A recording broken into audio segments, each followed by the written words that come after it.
Hi, hi. I was just checking the task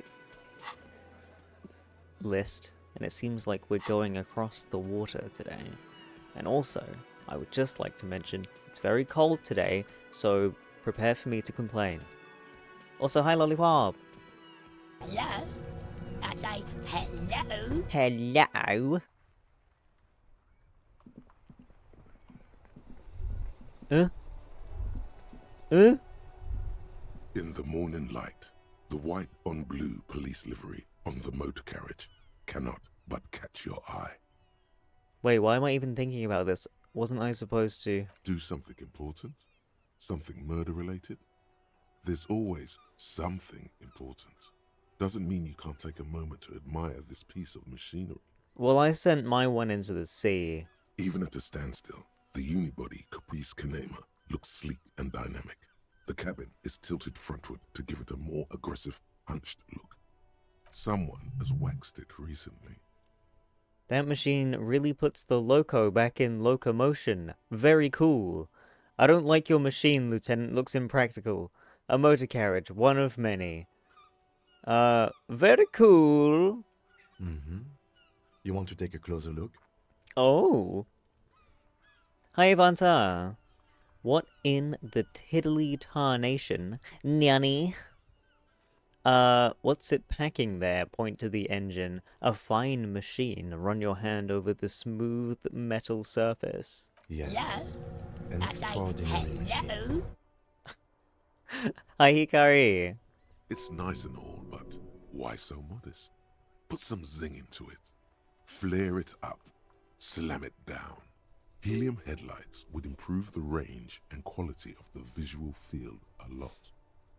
You need to slam it, Kim. Make it more imposing. Ever thought about switching to helium headlights? Actually, I have a pair at home.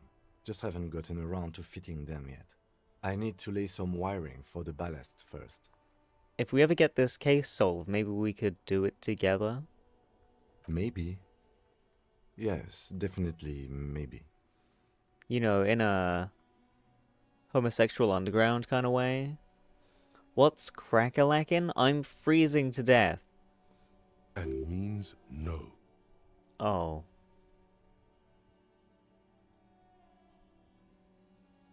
I just got shut down. My date idea isn't gonna happen. What's it packing in there? 130. I reckon that's a 7-liter V12 there. That's what, rub your chin. A 7-liter V12? 7.2. Supercharged. Supercharged. Lieutenant's trying to suppress a smug smile unsuccessfully. Well, let's move. He likes his, engineering and things. Because he's also into, like, planes, question mark? Or is it helicopters? Freezing? Yeah, it's fucking cold today. There was, like, frost on the ground and shit. Normally it would be even colder than that, but, you know, I'm still gonna complain about it. What's that? Nothing? Okay, great.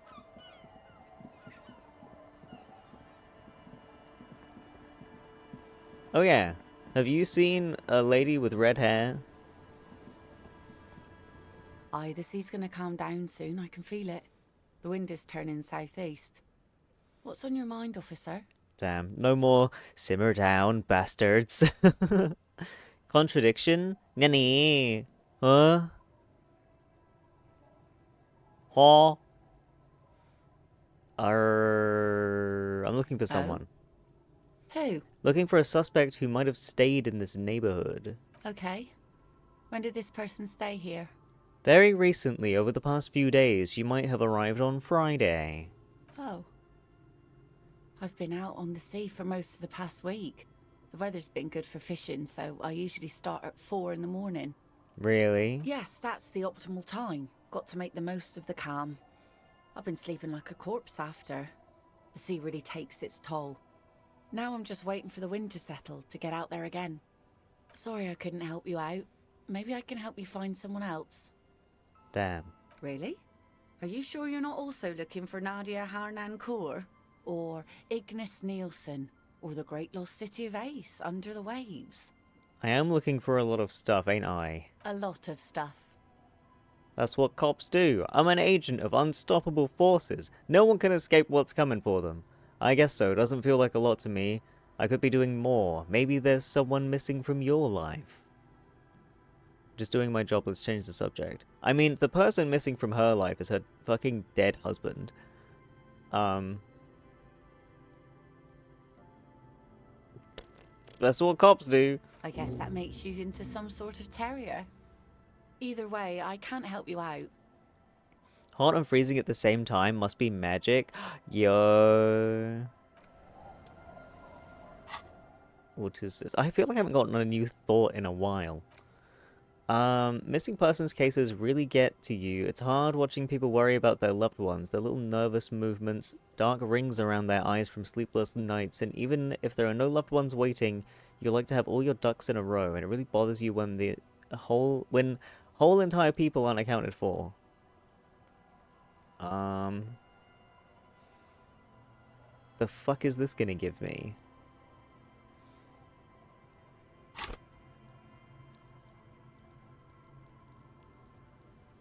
That's a empathy?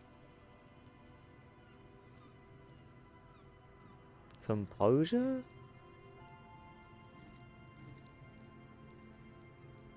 I don't know. I feel like I don't care about it. Wait. That boat wasn't there before. Who are you? I'll just keep Oh, the shit. Lacey in the channel, if that's okay. It's too shallow near the pier. Oh.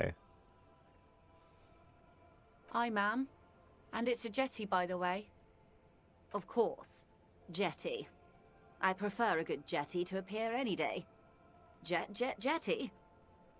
What? Something about the way she says it makes you want to sing. Jetty. Oh, jetty, oh, jetty. What am I participating in? It's good to see you here, detectives. I only just arrived myself. What brings you here, madame? Nothing, really. I've had my eye on this jetty for weeks now, so I decided to investigate it personally. This cluster of buildings isn't on any of the official maps, as far as I can tell. That.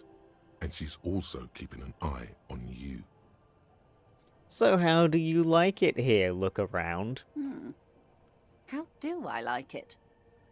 She casts her gaze toward the village, slush melting on the cinder blocks, construction work left half-finished 10 years ago. Water drips down eaves of Eternite. The jetty below her feet creaks to the tune.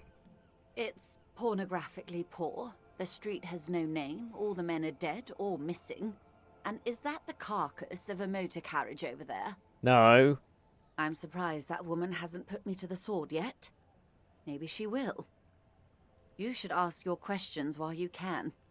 Are you insinuating that the people who live here are unthinking savages and you're just gonna get stabbed because you're rich and not from these parts?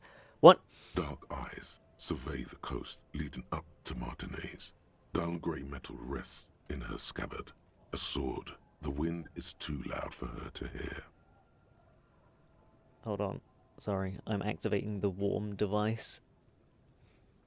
Fortunately for you, madame, the RCM is on the scene. All right. Politics time. Oh god. Let's react. Not politics time.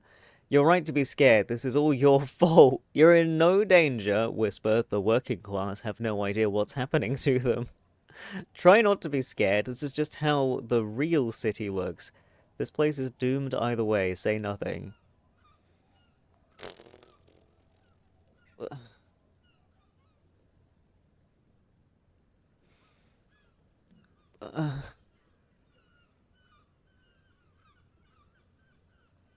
Doom. Maybe.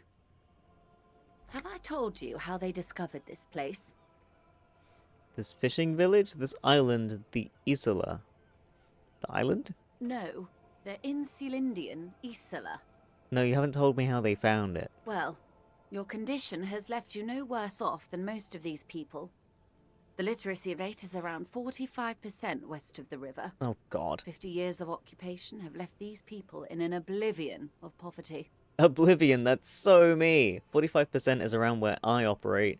Things are getting better, though. No, Oblivion? I knew you would sympathize. Hell yeah. Most Revacholians will never know what this place means. Our home. This island of matter. Or why they were ferried over in the first place. Remind me to tell you one day. For now, how can I assist you in this new location? Tell me now, we have time. Tell me something else. It was good running into you. Tell me something else. Of course. I hear you have singled out a suspect and are in pursuit. This is cause for cautious optimism. How can I help you at this juncture? Been dealing with Everard again. She's not even asking you anything. It's so easy to just say. Man, this whole thing is a takeover. That money you gave me, would that make things weird if I shared information? This whole thing is a takeover. A takeover? It's not a strike. You aren't being let in because there's nothing to negotiate. The Union is taking the terminal. He's told me so in his own words. He's taking it. He'll also use the drug trade to finance the harbor. Taking it?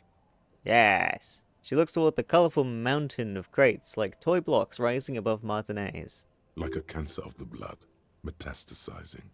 Metastasizing? What the fuck does that mean? Then we're talking about a war. Everard needs to let me into the harbor at once. We need to talk about this. He's ready for a war, they all are. I can ask him to let you in. I mean, he'll say no. He's ready for a war. They most certainly are not. Crenell has 1,000 men on their payroll. The next batch will be a platoon of 20 men and a gunship. A gunship? I've seen the Union's forces. They are better organized than these mercenaries. They also have the support of the people of Revachol West. It will take more than Crenell to wipe them out. Wild Pines will need to send more and better equipped men. Make no mistake, ma'am. I am sure you have the money. The question is, how many years and how many lives are you willing to sacrifice? What do you suggest I do? First, will this affect your decision-making process? It's not the RCM's job to make these decisions. The workers should have the harbor. Cut off the snake's head. Everard's pushing all this. It's a bluff, call it, have them open fire and see how long they last. Bring in everything you have and wipe them from the face of the earth.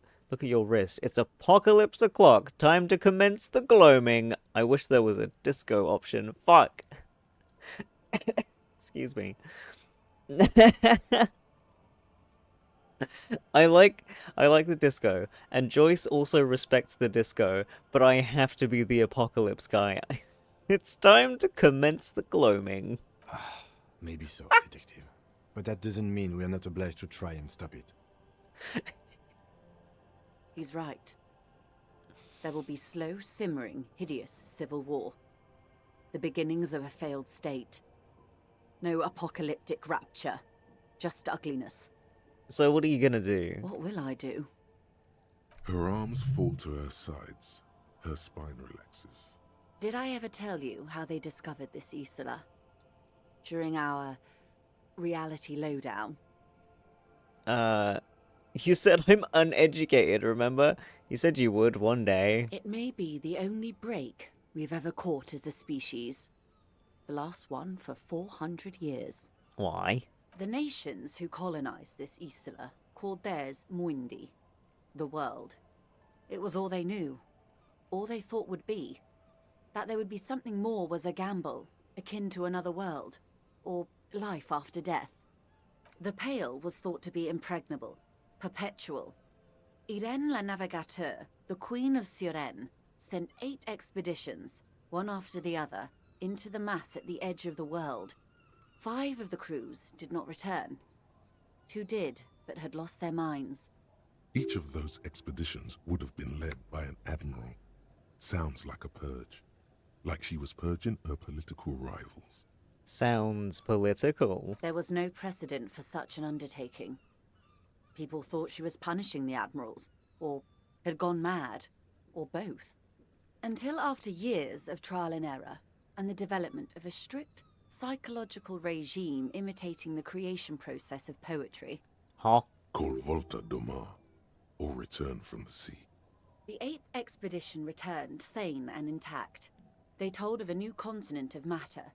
They told the Queen and her counselor, Dolores Day, that the Pale had begun to condense, day after day, hour after hour, minute after minute, slowly raining down until it formed a vast ocean. Oh, and now it's raining. This ocean? The phenomenon has never again been encountered. For a time, the crew thought they were experiencing a hallucination. The mass hand proclaimed, Lancielinde, Lancielinde, the signal to wake up. But they could not. They were sane and conscious, as islands began to appear on the horizon. There are 78,000 uninhabited islands in the Insulindian archipelago, officer. The freckled face of God. You've thought it a million times. After life, death. After death, life again. After the world, the Pale. After the Pale, the world again. A total shift in human comprehension of reality. On the second day, a great skua was shot down above the flagship Lysergique. The bird was preserved and brought back, along with pollen. Did it have 8 eyes? 4 years later, the Queen's counselor was proclaimed Her Innocence Dolores Day, the elected world spirit. The age of humanism, internationalism, and parliamentary rule followed. We were high. Leaving us here. The Great Skua was the first bird they saw, and this was the last break we got. It's raining. It's raining. It is. Soon it will be spring and everything will blossom. The gangs will run wild, jacking motor carriages, ferrying amphetamines through Coal City. Spring is tough in Revachol. This was the last break we got. The nations of Mundi proceeded to discover 5 more Isolae. Or they discovered us. All in the rush of the great inter-Islary reconnection. But these others weren't uninhabited. We had to kill people there. Wipe out indigenous populations. Gunboat economies. Or they came to do the same for us. Or had done to each other. But here, there was no one but the Skua, the Liliat Sea, and the Blood Beach, and the River Esperance. It was the new world.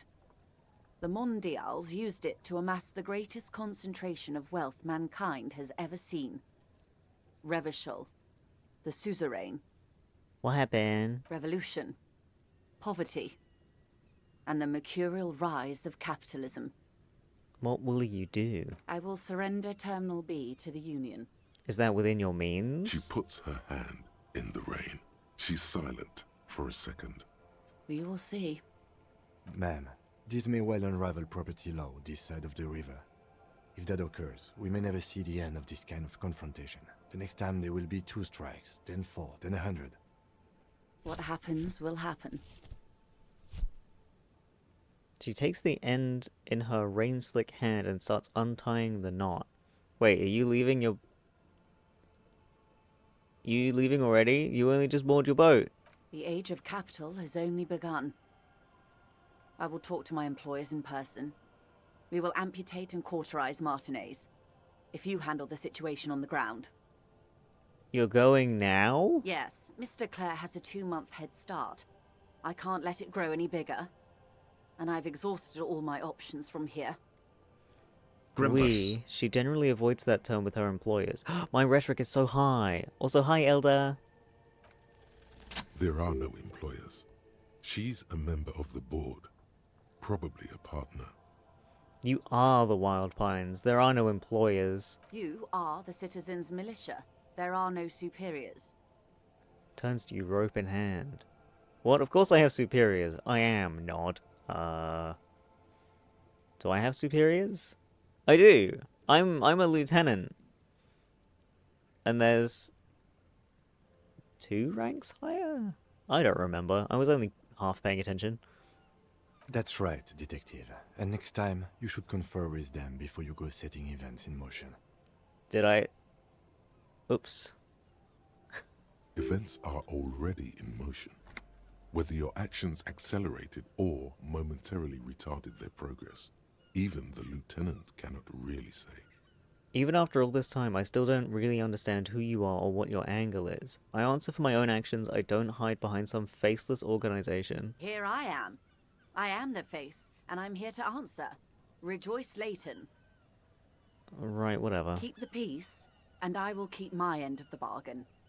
How far along is Crenel's investigation? A confrontation is imminent. They have followed in your footsteps. As your investigation reaches a climax, so does theirs. They are your shadow. Arm yourselves. Armor yourselves. Protect their targets. Violence may be unavoidable, but we can limit the casualties. When will they make their move? Where? Soon. I do not know precisely. They have cut off all communication, you see. They know I've been feeding you information. One last thing, Lieutenant Dubois. I've given the matter much thought and come to this conclusion. You're not an amnesiac. You're insane. Why not both?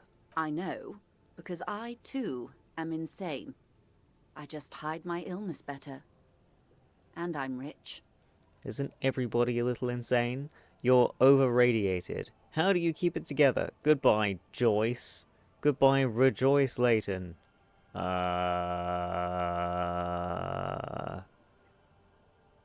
do you keep it together? The same strict psychological regimen the 8th Admiral developed when he crossed the Pale and discovered this Isola, the Volta do Mar.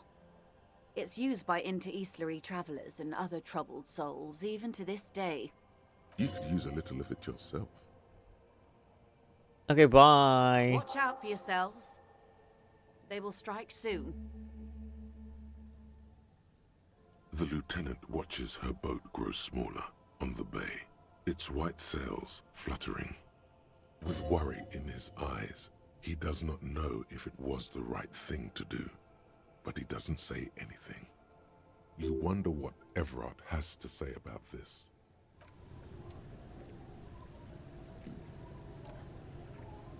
Was I supposed to try and get Joyce to go meet with Everard?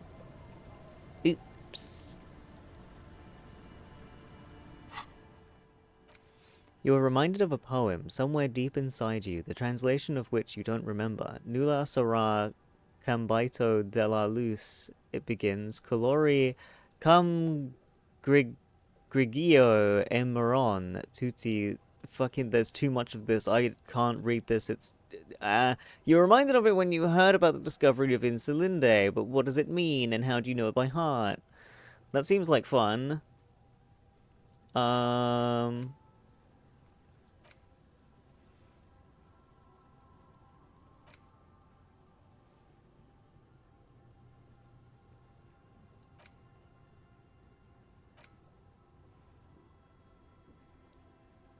I might bin this.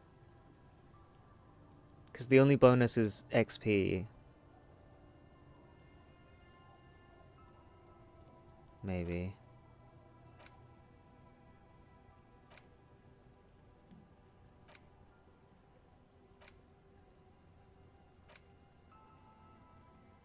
Yeah. Gimme this one.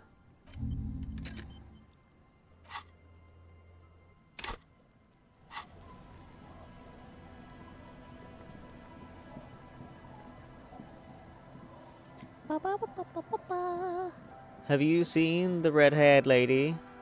Our tenant, the policeman. I hope the waves don't keep you up at night. What can I help you with? Have you seen a red-haired woman named Ruby around the coast? Nay, I haven't seen anyone lately. Okay, but do you know who I'm talking about? Oh, well, let us know if that changes. We're looking for a fugitive. Do you know who I'm talking about? This is my little cinder block town. I know what goes on around here. She's being evasive. She knows something. There was a murder in Martinez. She might be a suspect. We would appreciate your help. Would you now? I know how this world works, and it doesn't work when people tell on each other.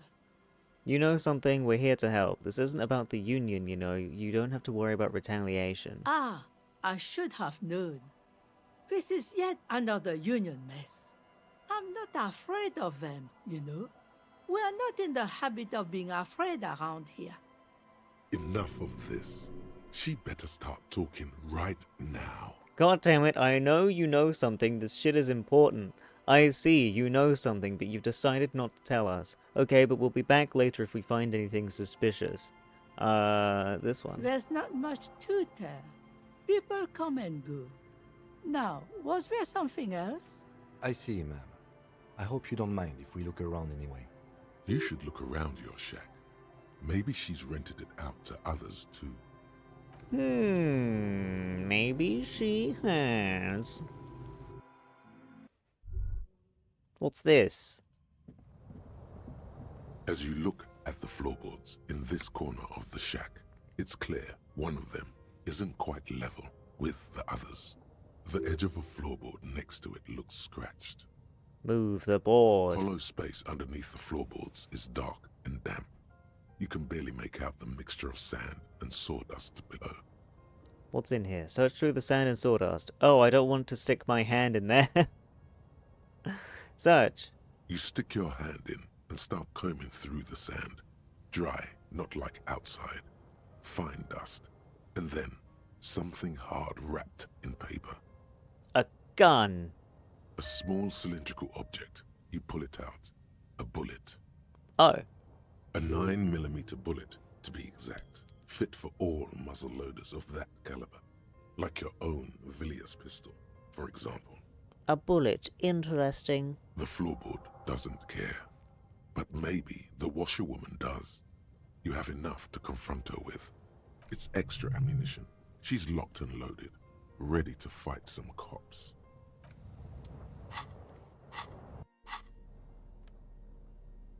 Gun. Wait, what? What's it got 3 barrels? 3-shot revolving barrel Villiers LaSalle pepper box, typically assigned to officers of the RCM upon reaching the rank of sergeant. The butt of the gun is worn, and the engraving on the side reads, Sunrise Parabellum. This is your gun, no doubt about it. Okay. Do I not have the bullet in my pocket? Also,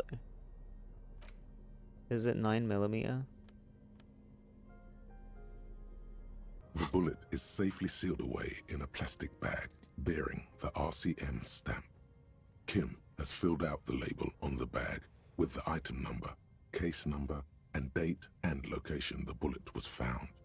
Beside his orderly handwriting, the bullet looks especially sad, Aw. like a tiny, shriveled head of cauliflower. What do I do with you, bullet? Feel the bullet through the bag. What do I do with you, bullet? The squished little thing has no idea. Oh. I know. You should find the gun that shot this bullet. Eat it. Eat it. Find the gun that shot it. Sell it for profit. It's my friend. I'm gonna start talking to it. It will keep me company. But bullets don't talk. Are you sure? Yeah, what are you, crazy? Bullets can't talk. They don't have emotions. A bullet can't keep you company. Eat it. But the bullet is not edible, sadly. Find the gun that shot That it. sounds like something a police detective would do. First, you should learn all you can about this little guy. Then find the gun that shot it and the person that gun belongs to. He used it to kill your victim. Neato. Feel it through the bag. The squashed bullet has some sharp edges where the jacket has split open. It feels cold, even through the bag. Inspect. The jacket of the bullet is made of a yellowish metal. It has blossomed out to reveal a dark grey core. The base of the bullet is close to 5mm in diameter. Look at the You jacket. can just about make out a few striations near the base of the bullet. Little hairlines, linear. It feels standard. And the core? It's quite destroyed. Some of the fragments are still lodged in the wound. What's interesting about the bullet thus far? A jacketed bullet close to 5mm in diameter. Wow, I actually know this. A jacketed bullet, which would have been shot from a military-grade breech-loading rifle. not from a muzzle loader like those typically found on the streets of Martinez. Very interesting. You have an unusual military-grade bullet in your hand. Now all you need is to find a gun that could fire it. Try to determine what type of weapon shot this. My cursed die helps me with this?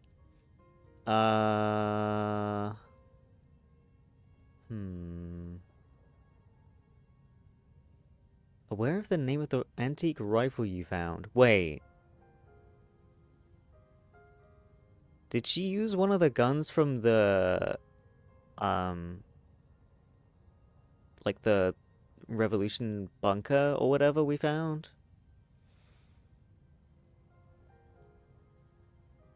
Hang on, let me try upping my percentage.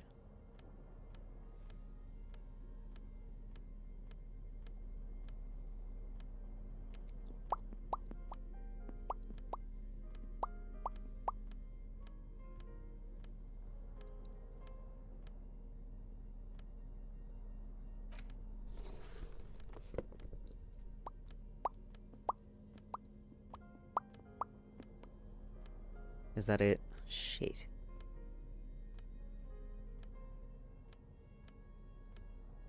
Oh, my shoes give me hand-eye coordination. Let's go. Right, try again. The bullet is still safely a rifle. Yo! Revolutionary period. Your bullet looks to be an old 4.46mm from the surplus left over from the turn of the century. Probably an antique or a retrofitted antique. Make. The 4.46 caliber was widely used with the Belmargrave rifle, a Revacholian manufacturer. The BM dominated the battlefields of the Insulindian theater of the anti-centennial revolution 50 years ago. Is anyone still making these rifles? No, but Zeliger, a major firearm manufacturer, ended up with a surplus after the war. So there are still a lot of these old military rifles floating around, usually broken. The quality was appalling. Who uses them these days? Antiques enthusiasts, guerrilla fighters in distant countries, a few lucky jamrock bangers. You're looking for a well-preserved antique, most likely. Back at the station, the lieutenant is standing at a counter, diligently filling out paperwork to hand over to a tired records clerk. You should share your findings with him as soon as possible.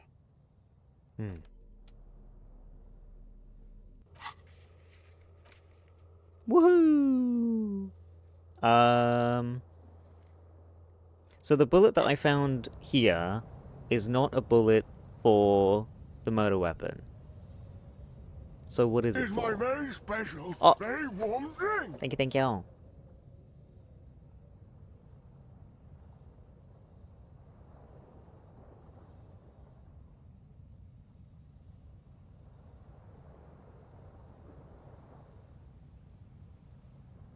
I needed to cough and I nearly spat like a huge mouthful of drink everywhere.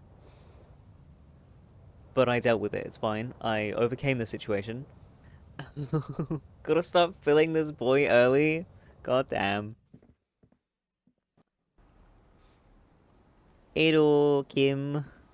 Yes? Hi, Mura.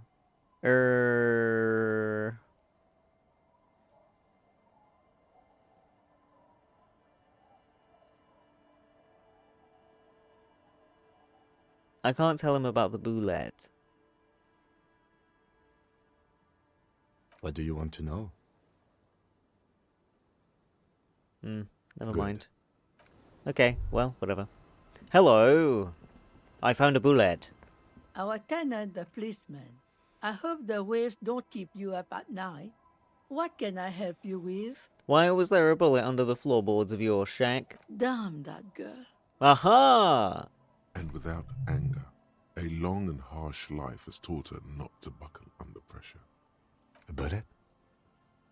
Lieutenant turns to you and gives you a little nod, then turns to the washerwoman. You didn't put it there, did you? She did. Gone and hid things in there? She's usually a good tenant, and not a stupid one either. You rented the room to her. Yes, I let my room to that Ruby girl. She speaks slowly, wringing out a rag after a long silence. Her hands move into the water bucket. Some water sloshes over the edge. As I've done before when she's been in trouble or just looking for solitude. I've made it clear. We welcome all kinds of people here. When was this? She came last Friday, left on Monday in a hurry. What has she gotten herself into, that girl? She killed someone. That's for the police to find out. Right then, please answer each question to the best of your ability. I'm sure we have a few. You said she left on Monday. Yes, early with the dogs, around 8 o'clock, I think. She probably heard the lieutenant's Kanema drive by, and it woke her up, just like it did you.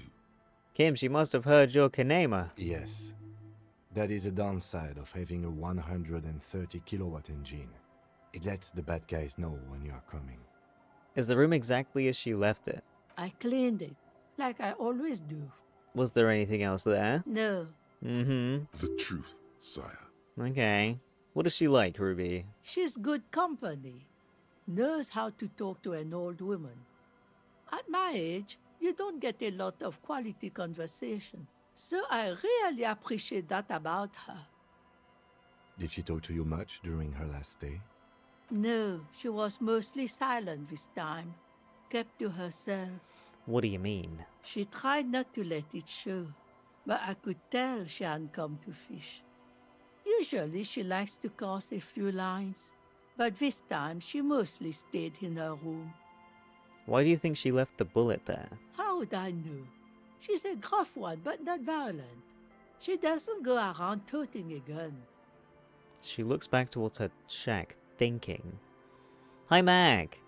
Your hand twitches, a single bullet hidden from sight. Remember the way it slides into the barrel, the muzzle of the loaded weapon pointed at your heart. It feels familiar, doesn't it? I have a possible explanation in my mind. Aye, do tell. Seagull flies overhead, obviously a bad omen. It's about to fly into the shack and explode.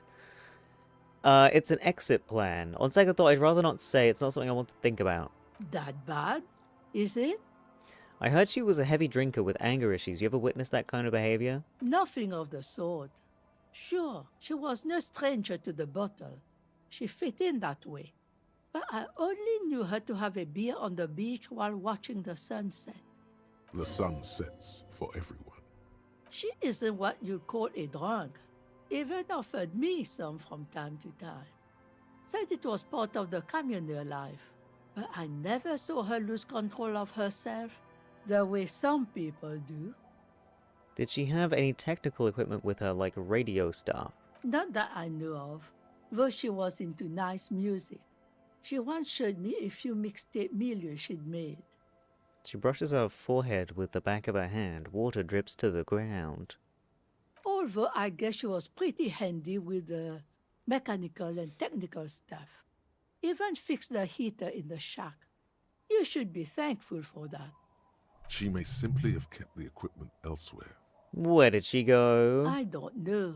Further up the coast. She tried to leave quietly, but the hinges on that door screeched like a cat in heat. Woke me up. I heard her rushing in those heavy boots, heading up north. It's a peninsula. She might be trapped. You'll never find her, you know. She knows the coast like the back of her hand. You only just arrived. I wouldn't worry about that, ma'am. We are persistent. Further up the coast we go then, but that place is huge. She's a needle in a haystack. Man, I really was hoping she'd be hiding in this village. Are you sure she didn't go somewhere more pleasant and less wet? Up we go. Are you sure you would rather stay here? Get a nice cozy fire going in the heater? Seems like a better idea to me. The failed electric mural. You feel like you should go look at it again. Step closer this time. Eh?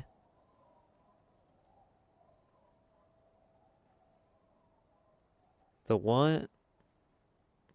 The one the guy was pointing at who talked about the Mumbo Jumbo Museum? One thing, officer. If you do find her, Please go easy on her. She really means it. It's an honest plea. She's a good girl. Whatever she's gotten herself mixed up in. Hi, Tori. Humpty Dumpty Center? Yeah, that one. Fucking stupid ass center.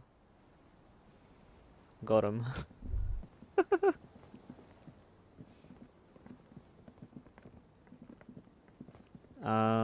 I also want to go back to the church.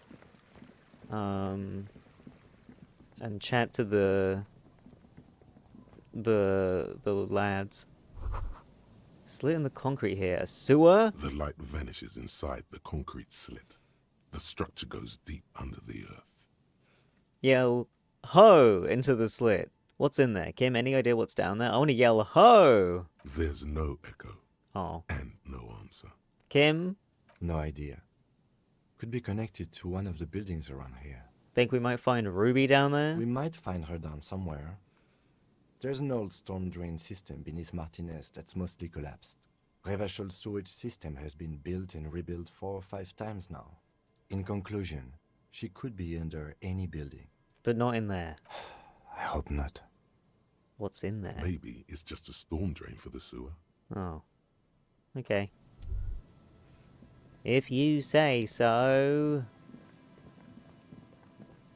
How do I get to the church again? Also, is that lady still here? No, it looks like they did come pick her up. Okay. Wait.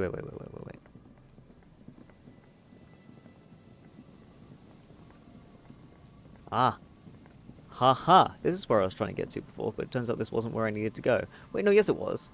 Because the lady was here. Sort of. What's in the bin? There's some tear. Huh.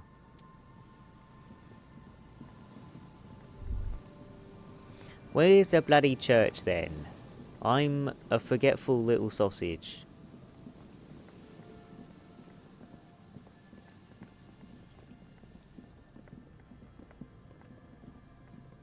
Well, guess I'm going to examine the mural first. Oh, hello. You're still here. Hello.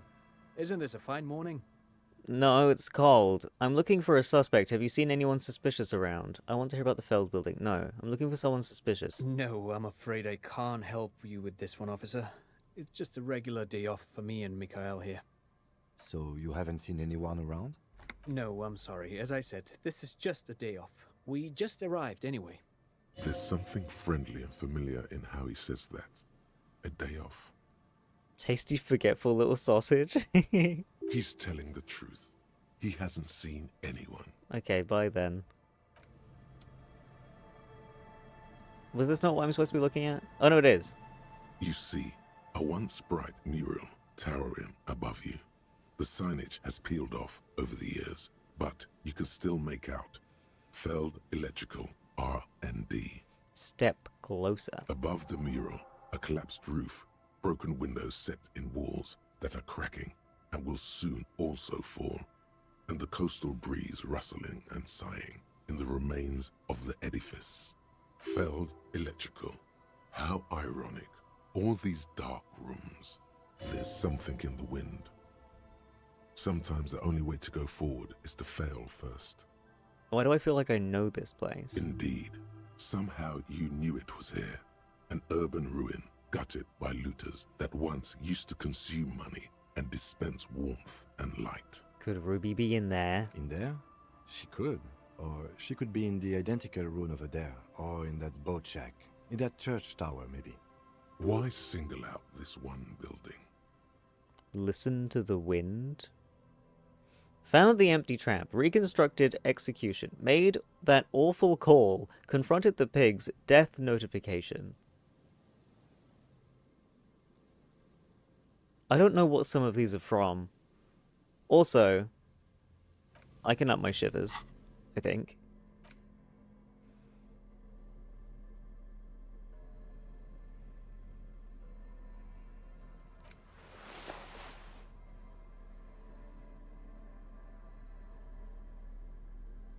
That one does it, but I'm not taking off my tie.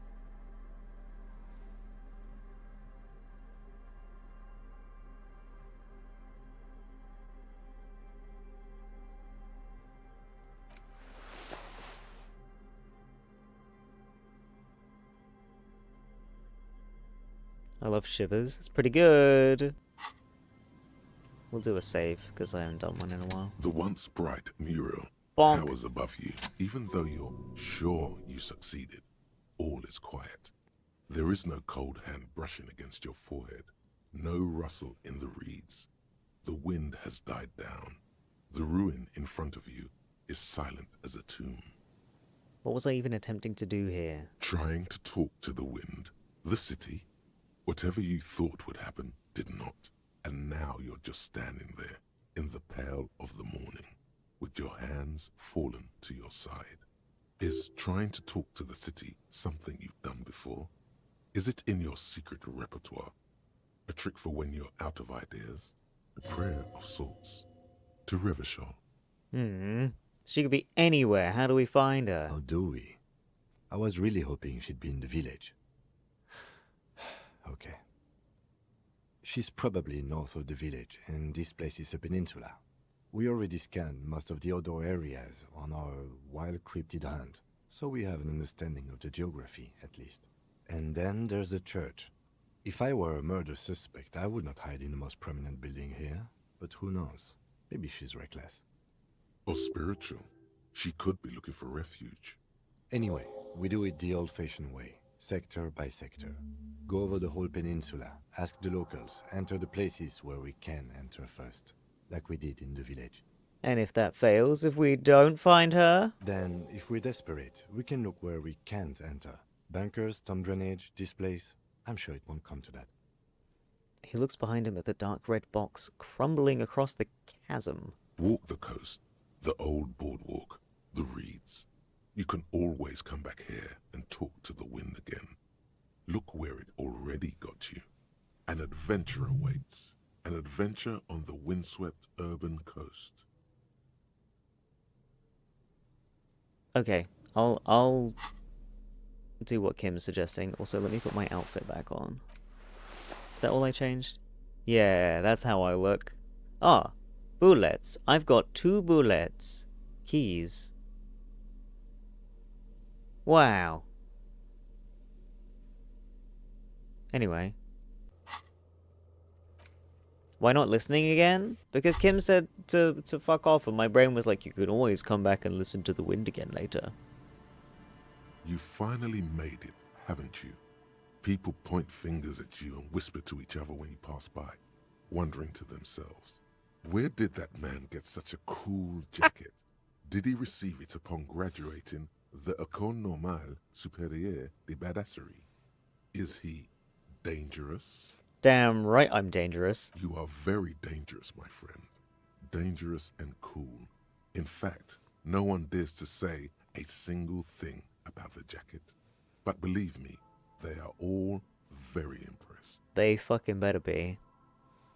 Is he Elira's brother? Got him hand-me-downs? Eh? Huh? Whomst? What? Who's Elira?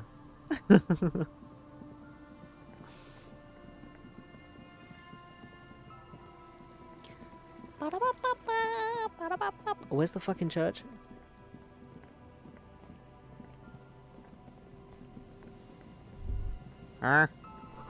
Almost impossible to get a fire going this near to the ocean. Okay.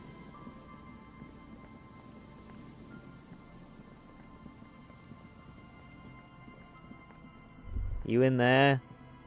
Ruby?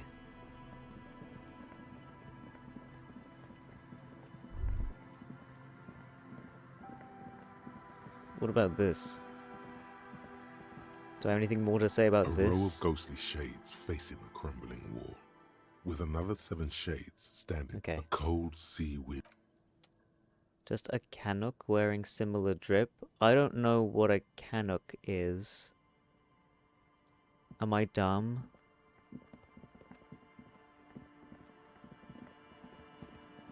Huh?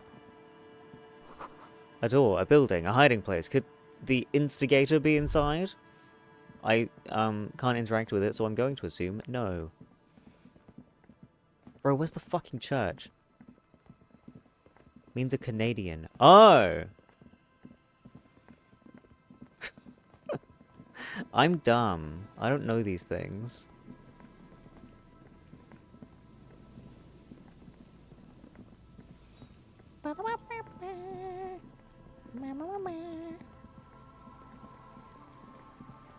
Is it this way?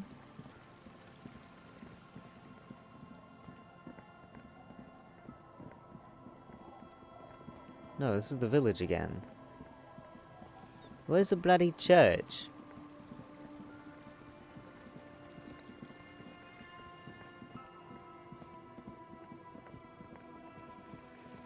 Or, hello, what's that? School of fish huddle around the fence post, then scatter into the dark. Aw. Wait, no, I'm here. They're music lads. Come on, get in. The warm stuff's getting out. Sorry, we barely have room for one. Oh, Kim can't come in. You go ahead. I'm too old for this. I'm older than you, Kim. I'm actually not, he thinks. I just dislike delinquents. I'm sure you will feel right at home. I'll keep watch. Thanks, Kim. What is this? A speaker, the big kind they use for live music. I should talk to you about Hi this? again. So, how are things going? Maybe everything isn't quite as you've been told. Take a moment to analyze. What?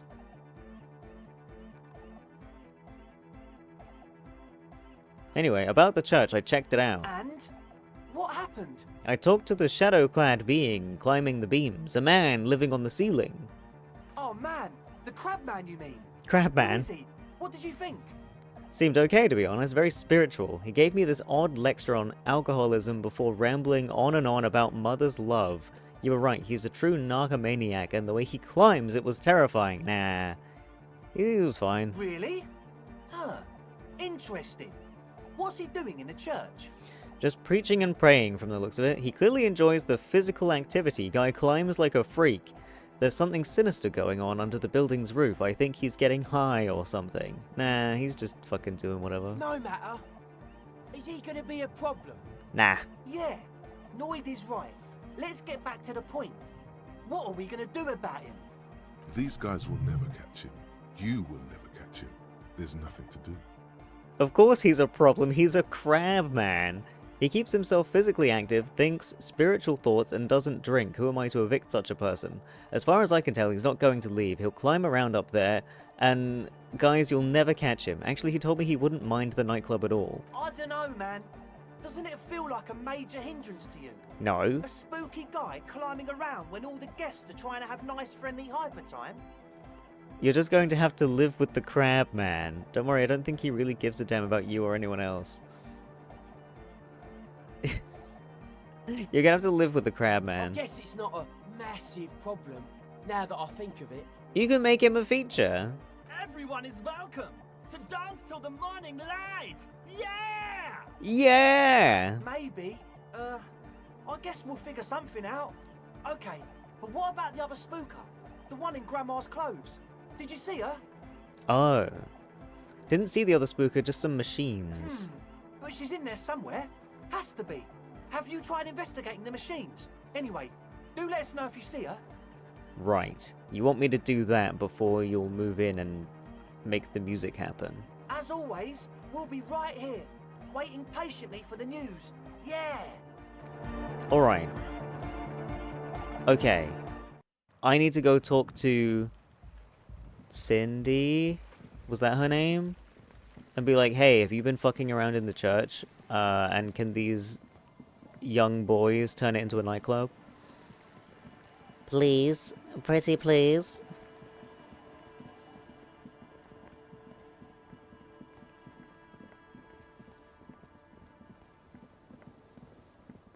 Stop going the wrong way.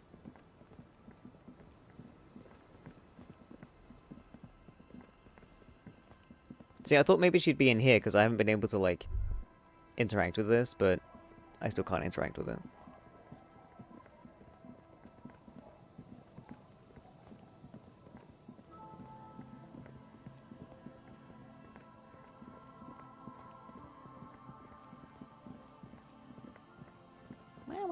I keep doing this. Fucking... Get your shit together.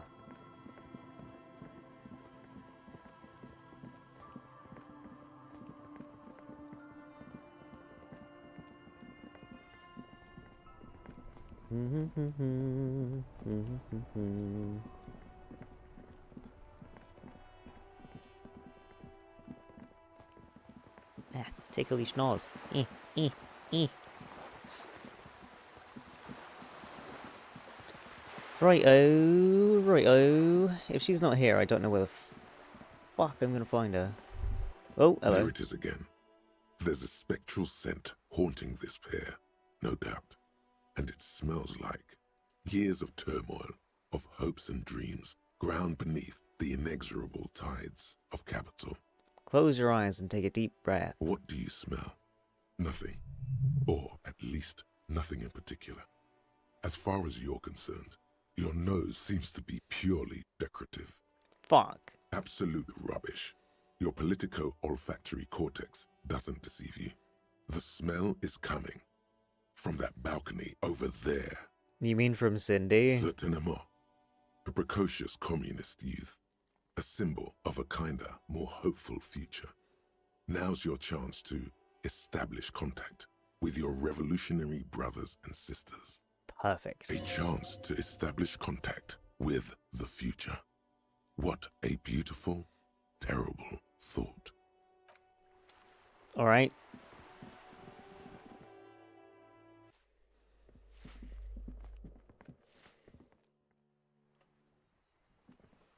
Hello.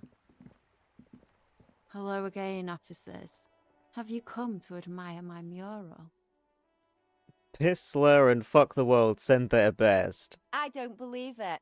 I've never known those boys to have manners. They seem to hold you in high esteem. I think they're afraid of you. Maybe it's just Skull's solidarity. I made up the sending their best part, but I did talk to them. Figures. All of you are liars. They're such sweet boys, though, aren't they? My sweet, sweet wannabe skulls. They'll never be accepted, but their hearts are in the right place. Skulls are cool. Can I be a skull? Skulls are silly. What are you even trying to achieve? Got it. Enough of that then. Can I be a skull? Fat chance. Oh. But you can still do your part to revitalize the neighborhood. How's that? She throws you a conspiratorial glance, then presses her finger to her lips and squints up at the sky, as though straining to hear something in the distance. Hi, cars. When we got the sleeper build, what does that mean? Have you noticed the quiet? Every so often, you might hear a gunshot pierce the air somewhere in Jamrock. But in Martinez, no gunshots, no sirens. The people are languishing in boredom and complacency. This place is a sepulchre. We'll paint it red. We bring the raucous. You bring the sirens. Oh. Attempt to establish contact. Hey, sister, let's talk politics for a minute. And what do you know about politics? I'm looking for comrades to help me fire up the great Mazovian sausage grinder. Will you help me? One of the union guys said there's someone trying to organize an underground revolutionary cell. My nose told me that you're also a communist. We should team up, join forces. I'm searching for a bunch of mole people. We'll try this one. An underground cell. My. Sounds big time. Sure. I know someone who'd love to talk the ideological stuff. You're looking for Steban. Who's Steban? A right communist who runs a mega cool and very secret meeting. Does this Steban happen to have a jacket like this? Show her the white jacket. He might. Will you help me find him? No. Oh. The lieutenant let slip a sigh that seems to suggest this turn was utterly predictable. Offering a sausage to a lady, what a rebel. I would fire up the Grand Mazovian sausage grinder with Vomi. We love grinding sausage. Is it money you want? Here, take some. I've got plenty. Offer her 5 real. I guess I should just give up then. Nothing ever works out for me. Just tell me what you want me to do. What do you want me to do? A wicked grin extends across her face. A laughing skull. Death hilarious. This is gonna be bad. Oink for me, piggy. Just once. I'm not oinking for you. Come on, this is no way to treat your revolutionary brother with gusto. Oink, oink. This is no way to treat your revolutionary brother. Wrong! This is exactly how I treat my little brother. Reluctantly, oink, oink. There, that wasn't so bad, was it? The lieutenant, needless to say, is not impressed. What the hell, Kim? Sounds like you're really serious about meeting Steban. It's touching. Sort of. Steban's group meets only at night. In an old room in these apartments here. It just so happens you're in luck. Their weekly meeting is tonight. Poke your snout around sometime after 10 p.m. and you might just find them. Hold on, what else can you tell me about this Staban? That was very helpful, thank you, Cindy. Why do I feel like there's a catch? What else can you tell me? Just that he's a real communist. Not like the play acting you've been doing. The rest, you'll have to see for yourself. Thanks, Cindy. Hold on. You didn't think it would be that easy, did you? Yes. See, Steban's a bit on the paranoid side. He's got all these mega secret passphrases to keep out infiltrators and the like. You can't join the meeting without one. Lieutenant clears his throat. Not to interfere in your personal errand, but I wonder whether it might have something to do with that phrase Mañana mentioned overhearing. What phrase? Good thinking, Kim. I was totally about to say that. That's really dumb. You should feel embarrassed even suggesting that. Good thinking, The Kim. lieutenant nods. Guess this is what happens when two pigs put their heads together. Oink, redeem. I mean, I've got redeems where you can tell me to say shit. Like, you could probably make me oink with those. That's enough. Off with you then. So I can't ask you about the church? Maybe I need to go to the church at nighttime and she'll be there? Fuck. Okay.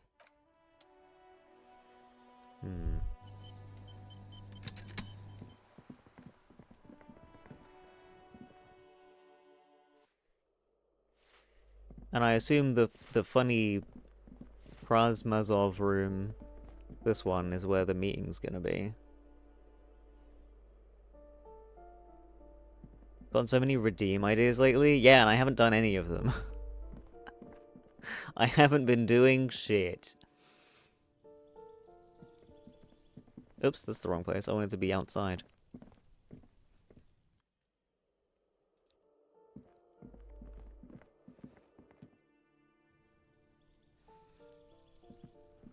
Can I go in here? Is there still someone fucking around in here? Let me in. The door has braved the elements for decades. The copper nails holding the upholstery in place have turned green from sea air, and so is the knocker, shaped like a lion's head. Jamie, thank you for the follow. Thank you, thank you. Is there Not anyone a in there? sound. Oh. The silence is eerie. Even the darkness is holding its breath inside the apartment. Knock. No answer. Unlock. The key stops midway in the lock. Fuck. Something's blocking its path. Not a sound is coming from the apartment. The tenant's key is in the lock. Piss. The lieutenant looks first at the door, then back at you, then signals you to back off from the door. God damn it. Thanks for having me. Just finished this game and now I'm a bit obsessed with it. I don't blame you. It's pretty fucking cool. It's pretty cool.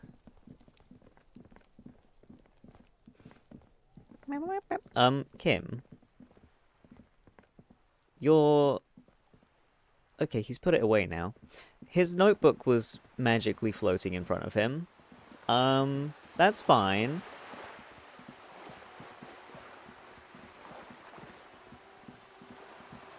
Right, where am I going?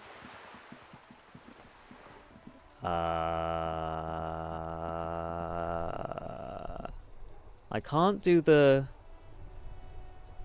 church thing because I want Cindy to appear there and she's not there currently, so she might be there in the evening.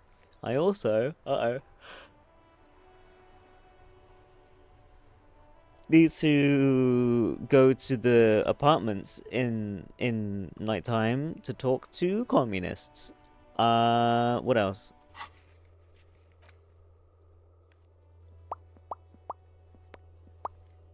I can determine where the shot came from.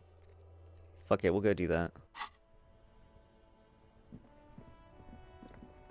Already on my second run, gonna give the lead guy's novel a read next. Ooh, a book, you say? Much excitement.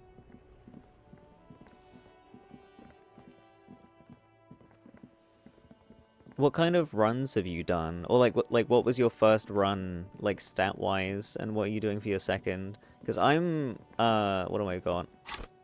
I went for intellect and psyche, but if I was gonna play this again, which I don't know if I will, I do like the game, but I don't know if I have the time to play it again, I would do psyche and physique, because Half-Light, my beloved, and Inland Empire, my beloved. I like those a lot.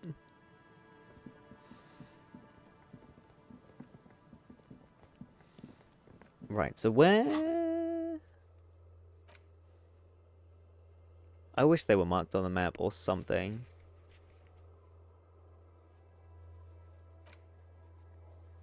First one was Main, giant communist, teetotal, but I panicked at the thought of a time limit and left a lot of side quests on the table. Ah, okay. I've been going hog wild on that everything, and I might end up running out of time, but we'll see.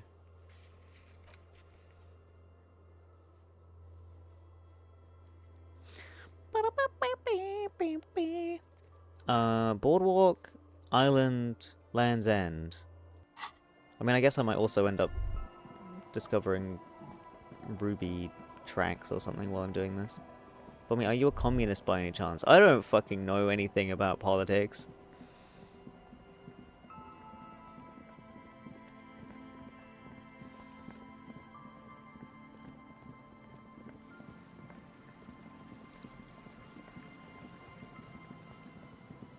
I'm just a silly little boy.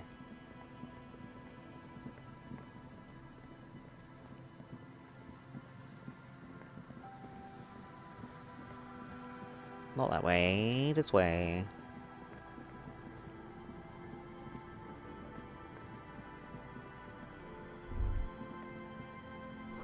Stop messing with the coin viewer and hold on to something. The wind is so strong. I'm not messing with the coin viewer. I'm nowhere near it. I'm trying to find fucking...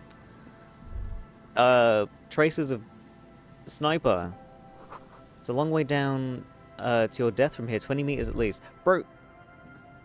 What?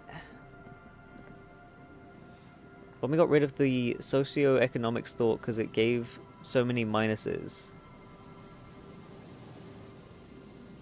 So? It's my very special, very warm drink. Hi, Avaro. I still have communist here. And I can still do the communist quests. Like this. Even though I got rid of the thought because it was Garbo. Ooh-woo. Also, ooh-woo. And a sweatsheet.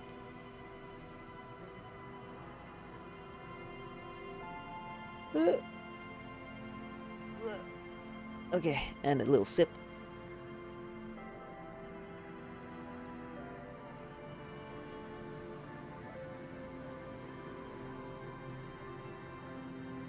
Just curious how this communist quest will go without that one thought. I mean, so far, none of the thoughts seem to have actually, like, changed anything. Other than stats or, like, giving me bonuses. Like, the one that gives me money. Like, I don't know, I feel like making thoughts imperative to side quests would be weird. I thought about doing a fast run for my second go, but the idea makes me sick even in a video game, and I don't want to upset Kim. I nearly did the, what was it? Like, the racist thing with Measurehead. And then the more he talked to me about it, I was like, I can't even go along with this as a joke. I I don't agree with this in the fucking slightest. I don't want to talk about it anymore. Bro, how do I fucking determine where the shot came from?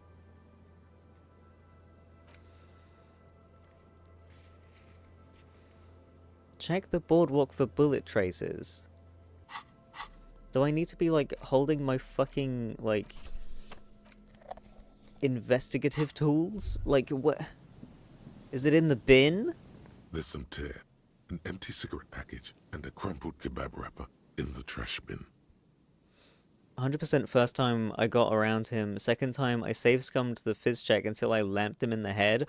I punched him in the fucking throat on a really low percent. It was great. Thoughts don't really influence quests. Some thoughts might just unlock some new dialogues like homosexual underground. 2 empty bottles. A tragedy. Shakes his head. Whoever tossed it. You see traces. It's no. No. I see no traces of shit because nothing's getting highlighted. Cool. Cool, great.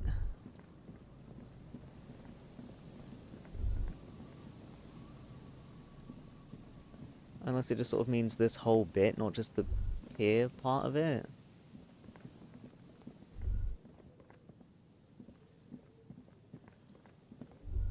No? Nothing? Nothing.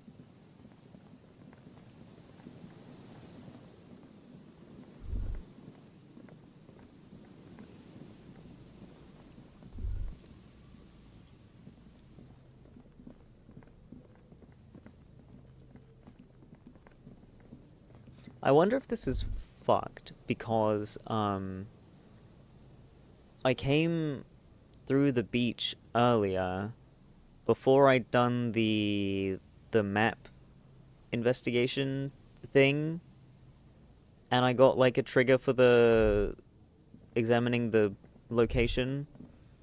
So I'm wondering if that's fucked up my ability to examine the area for bullet traces.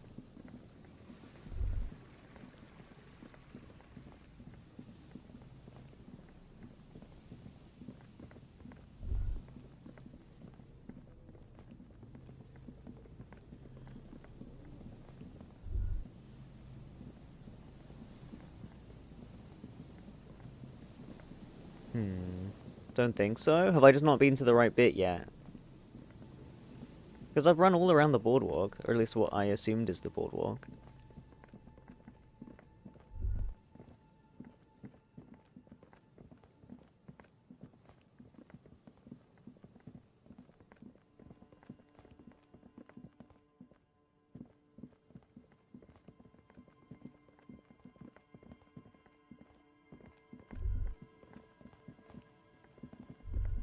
Ooh, what's this?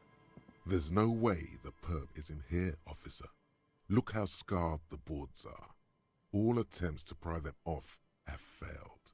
Can I try to get in though? Kim, you think she's in there? Pointing at the boarded up building. Nothing more to do here. Can I get in? Not this time. The opposition is insurmountable. But I like the spirit. Have some points.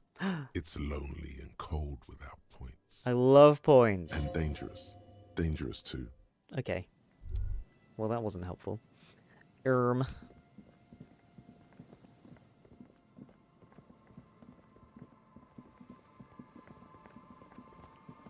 back to the whirling to check the possible points from Class's apartment. Well, I have it here.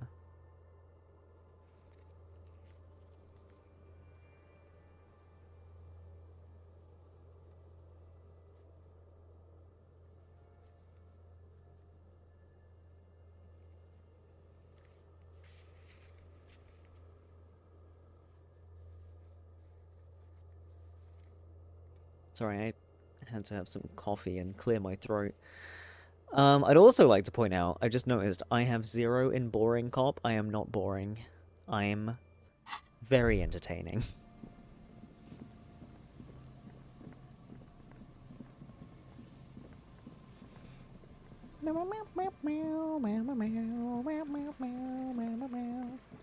Sure, but the reconstruction had visuals for it? I suppose.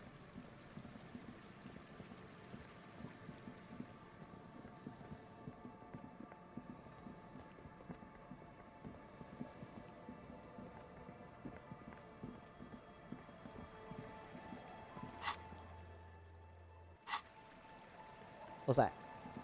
Wait, I tried looking at that thing before and it just didn't work. Oh, it still doesn't work.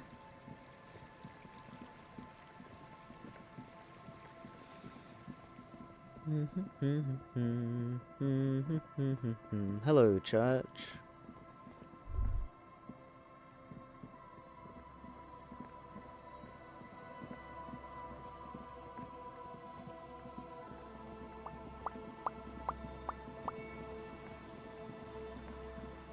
Ooh, what about this? Has something to do with this? Building before you housed an engine must have been a big one. Okay, well, that's not helpful.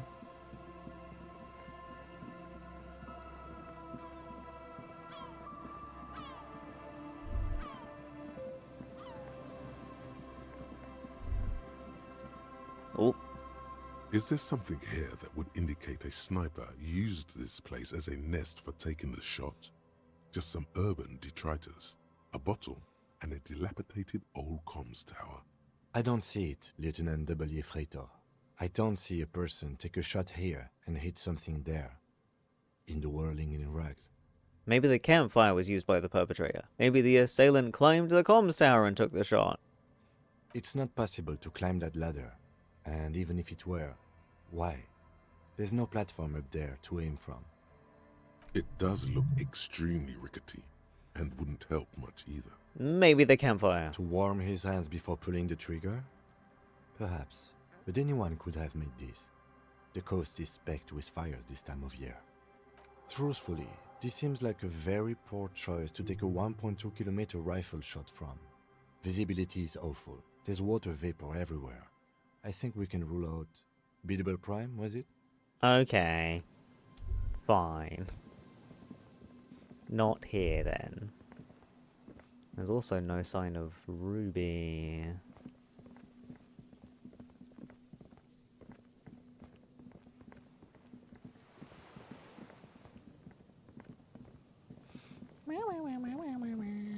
Well, I found one location. Look at me go.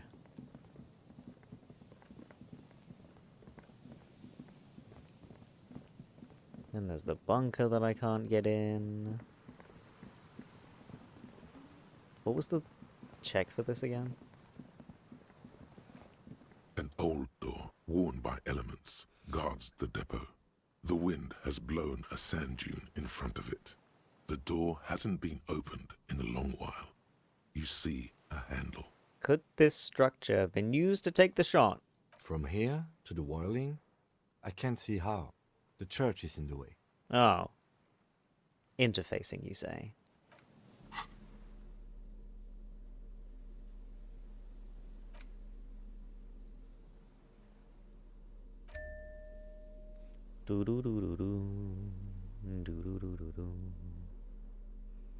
I forget what else has it.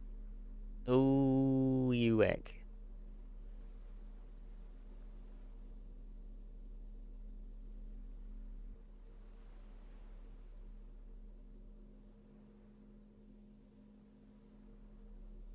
That's it. Great. Fantastic. Got any minuses? No. Okay. An old door, worn by elements. You rattle the handle a bit, then push on the door with all your weight. It does not budge. Not only is it locked, it's also jammed shut. The door's shut tight. How can we get in? We don't get in there. What do you mean? We get into, like, everywhere. Come on, we even got into the light bit. Wait, Kim doesn't know about that. Frankly, you're just going to have to accept the fact that you can't get in through every single door. Why? No. We've gotten into every door thus far. That's what we do. We open doors. We're cops. Jam? That's our perk. Even Everard knew that's a part of our MO.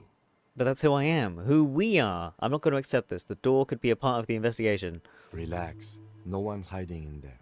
If we can't open it, others can't either. And thus they can't get in.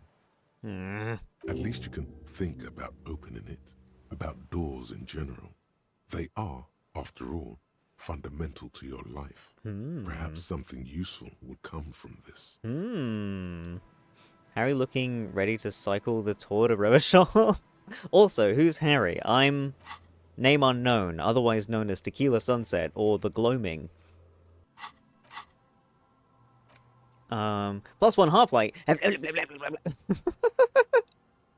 God damn it, it cannot be. A disgrace. That door on the coast, you remember the one, right? The one that leads to the abandoned supply depot? Why in the name of all that is holy does it not open? Why? There has to be a way to get through that unopenable door. By gods, you're the police. All doors are supposed to open before you. What will the others at the precinct think? If you can't open a goddamn door, there must be a way. Very, very true. I can bin my perception. Shows extra special collector's edition tear on bottles on the map. But I have not seen this.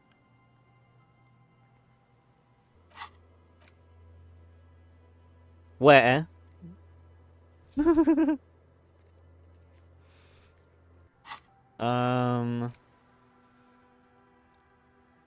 Inland Empire, I like.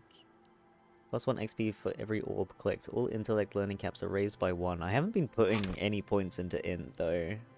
I might not need that.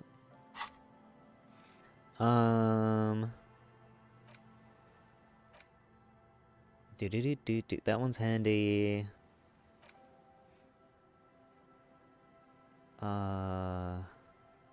Learning cap for logic raised to 4. Yeah, I don't need that.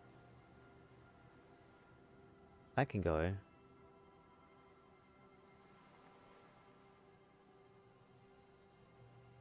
Yeah, get in the bin. Give me doors.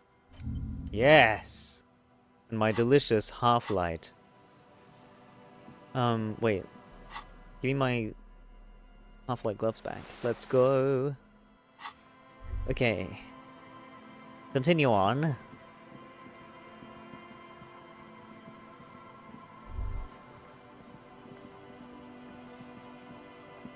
So I still need island and the boardwalk. I checked the fucking boardwalk, but man didn't fucking say anything.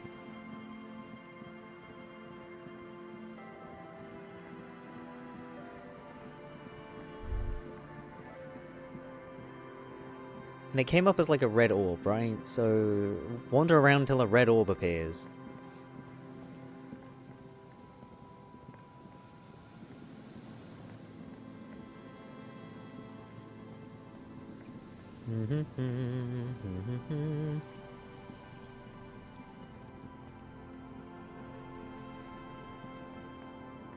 This is the boardwalk, right? I'm not being a freak.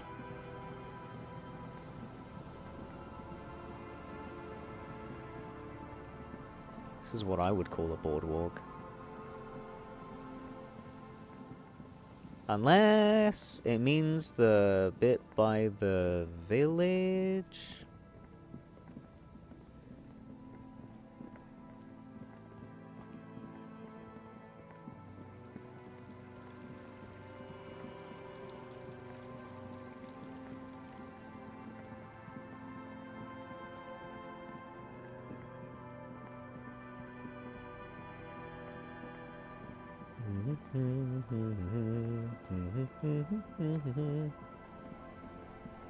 Nice, this is the jetty.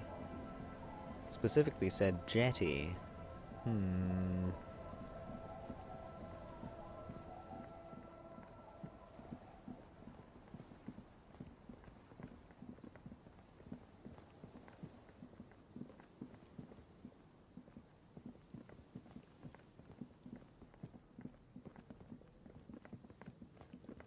And then I got an orb, I think it was here before, and now it's not appearing because I already clicked it and nothing happened. think it was like around here. Or was it up here? What about in here?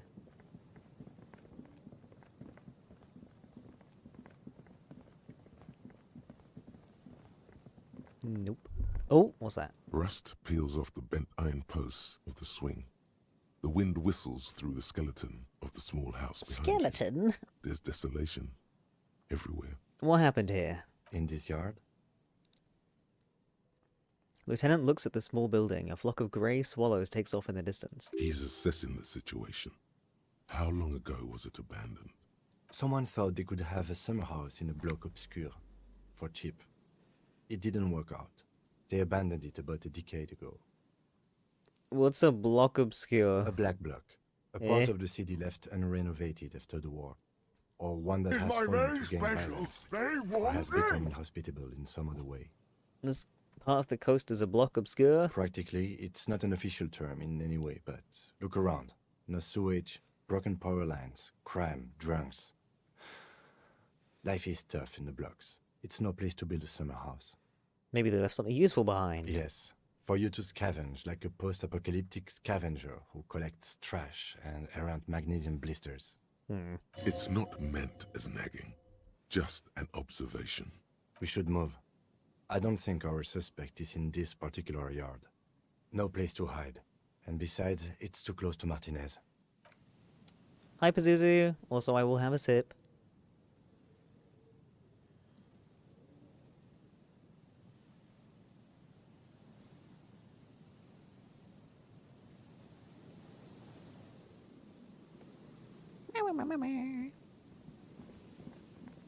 Pretty sure I already looked all around this.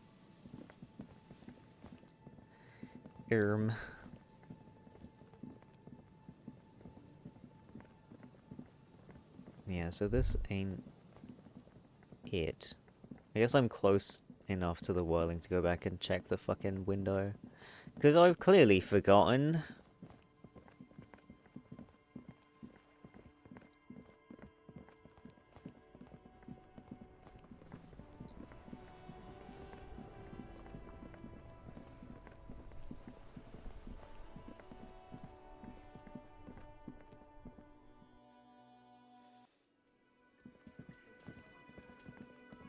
I need to fidget so bad, hold on. There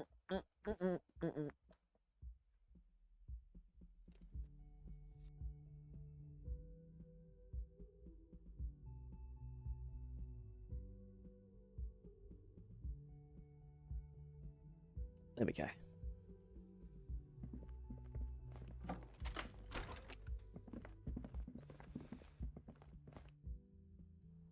Right. Two neon-lit shapes, a man and a woman. 700 meters away. The likeliest of these B positions, 20% chance. A skilled sniper could have made the shot, provided he had a safe sniper's nest. Even with the light on inside, we're talking military training. At that distance, the perpetrator would have had to take wind direction into account. I've been over there, though. Have I not? I ran all around there. And then I did that one, because that was the radio tower. 1 kilometer away, an unlikely point of origin. Beyond the docks somewhere, on an islet in the Bay of Martinez perhaps. There are islets there, badly charted as they may be. So do I need... what's her name? Lillian or something? Do I need her to boat me over there? Because there's nowhere for me to walk over there? Right?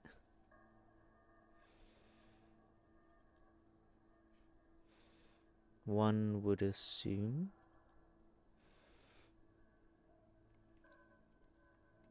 The shot would have been a small miracle, 5% likelihood. There is an extremely narrow field of view from the bay to the window, between Rue de Saint-Ghislain 10 and 33A. The angle would have been extreme, and access to the islets is questionable. And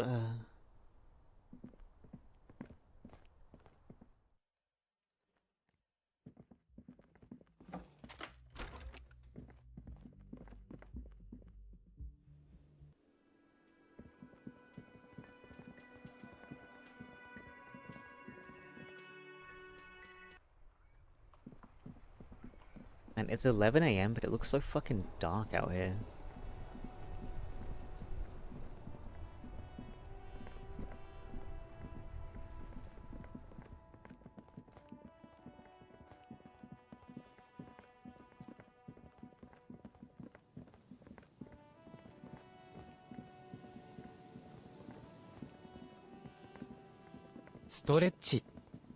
Hi, Talk.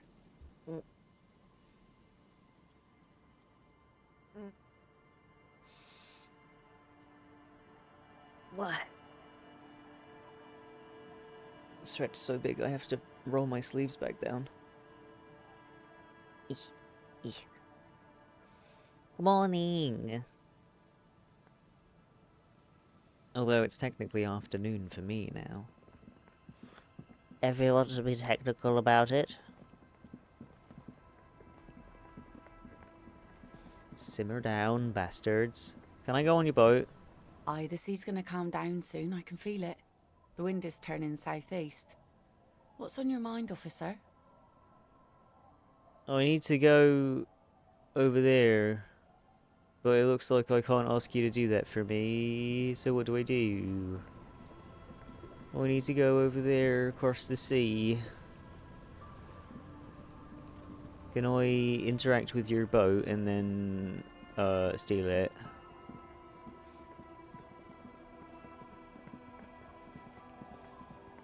Hello boat, how are you doing? I can't interact with it anymore. Well, fucking what the hell. Why couldn't I interact with that red chair?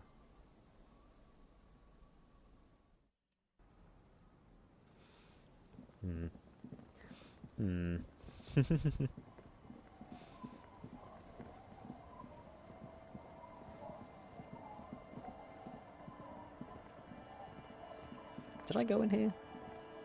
Oh, that's where that kid was. Yeah, what's this? Feels safe and warm in here, not like outside. Okay, fair enough. Wouldn't worry about getting to that Isola now. Okay.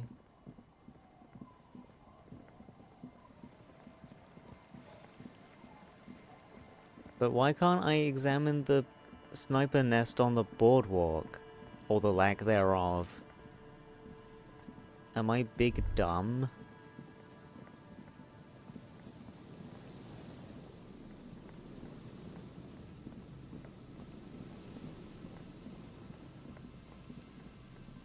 Like, it was pointing here, right? I'm not being stupid. Pretty sure it was pointing here. Unless it was pointing to, like, the roof of one of these buildings that I can't get to.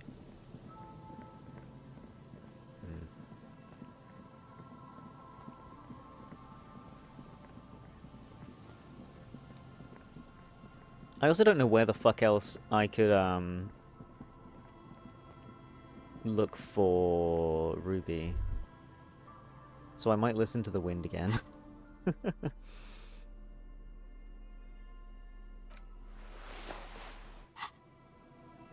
Can't you climb up? Climb up where? What? Climbing?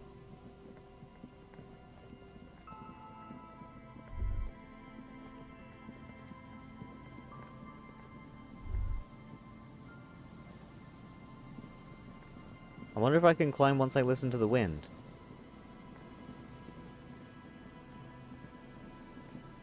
Hello, The wind. once bright mural towers above you. Fuck. The breeze, like a quiet sigh, moves over you. The cool air breaks across your body. It brings the salt of the sea into your lungs. Go to the children of the big sea. Huh? The big sea. The big sea. That can only mean one thing. Communism. Fuck's sake. Yes, comrade Zephyr, I shall find them. Girl child revolution and girl child communism. What the hell was that? Yes, I understand.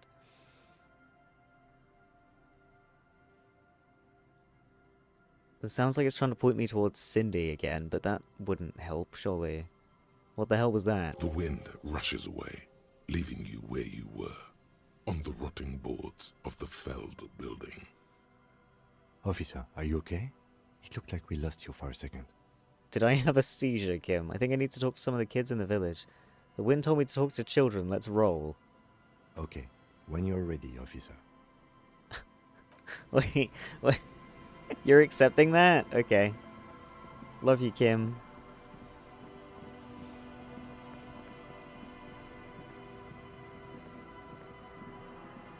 Right, the kid in the house was a lot easier to talk to than the kids outside playing with rocks. So we're gonna go talk to them.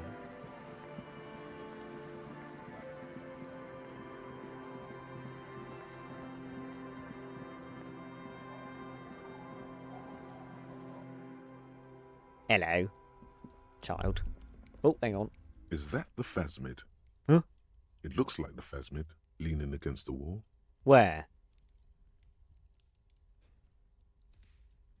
Wait, what if this is the fishing rod situation all over again?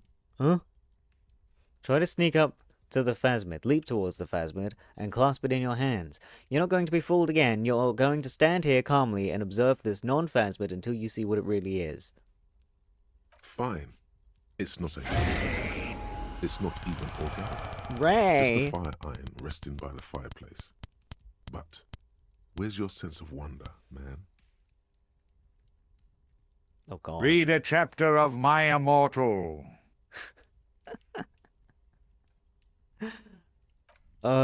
Wait, so you thought this was the phasmid? Don't be insane. Alright, well, before I yap to this child, it's, time for My Immortal. Right. Excuse me while I tab the fuck out.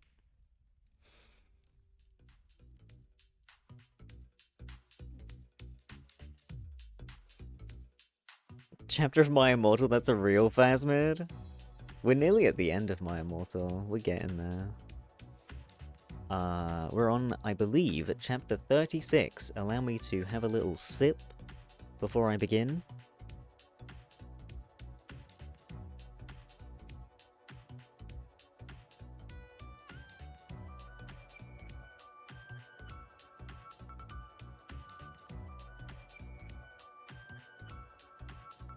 Alright, chapter 36. Author's note, I said stop flaming, okay? I bet you are probably old 70-year-olds. P.S. Portisuz, you're a prep. Oh, yeah, and thanks to Raven40 help. Have fun in England, girl. Oh, well. Wasn't that the very weird fanfic self-insert of Harry Potter fan who's overly obsessed with Malfoy? Yes. Yes, it is. I looked around in a depressed way. Suddenly, I saw Professor Sinister, Bloody Mary, Socrates, and Draco. Vampire and Willow were there too. OMFG, Sorius, I saw you and Samaro and Snip and everyone. I can't believe Snap used to be gothic. Yeah, I know, Sirius said sadly. Oh, hey there, bitch, Professor Trevoli said in an emo voice, dunking some Voldemort serum. Hi, fucker, I said. Listen, Satan asked me out to a gothic cornet and a movie, so I need a sexy new outfit for the date. I'm also playing in a gothic band, so I need an outfit for that too. Oh my Satan, get it, lols, cause she's gothic, gasped Bloody Mary. Want to go to Hot Topic to shop for your outfit? OMFS, let's have a group cutting session, said Professor Trevoli. I can't fucking wait for that, but we need to get some stuff first, said Willow. Yeah, we need some portions for Professor Trevoli so she won't be addicted to Voldemort serum anymore, and also some love potion for Enemy, Darko said resultantly. Well, we have potions class now, Willow said, so let's go. We went sexily to potions class, but Snap wasn't there. Instead there was... Cornelio fuck! Hey, where the fuck is Dumbledore? Draco shouted angrily. STFU, shooted Cornelia fuck. He's in Abkazane now with Snap and Lupin. He is old and weak. He has cancer with a K. Now do your work. My friends and I talked angrily. Can you believe Snap used to be gothic? Vampire asked surprisedly. That's it. Cornelio fuck shooted angrily. I'm getting Professor Bridge. He stomped out angrily. My friends and I began talking again. I began to drink some blood mixed with beer. Suddenly, I saw Hagrid in the cupboard. WTF is he doing? I asked. Then I looked at Draco. He was wearing tons of eyeliner and he looked sexier than ever. Suddenly, Hargriff, what the fuck are you doing? He shooted. I looked around. Hagrid was putting something in my glass of blood. Darko and Vampire started to beat him up sexily. God, you are such a poser, I shooted at Hagrid. Suddenly, I looked what he was putting in the blood. It was... amnesia potion. Anyway. Hi, Togi. What a horrible time to join in. What do you mean? You didn't like that? You didn't think that was a good story? Most painful Wheel of Pain ever? I'm cringing so hard. I started to beat him up sexily. What does that mean? What does it sound like? It means they're beating him up, but they're really hot while they're beating him up. Man, they're so fucking sexy the way they're beating him up.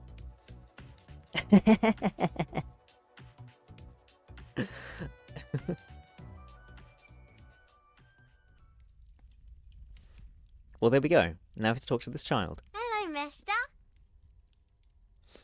They were JoJo posing with each hit.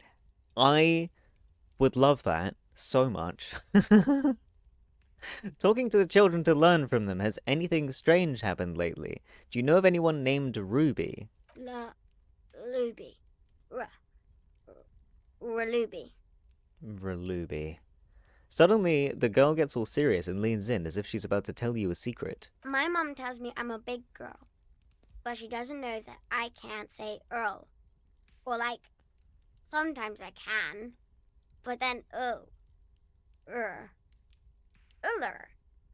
Huh? Kids. Okay. Has anything strange happened lately?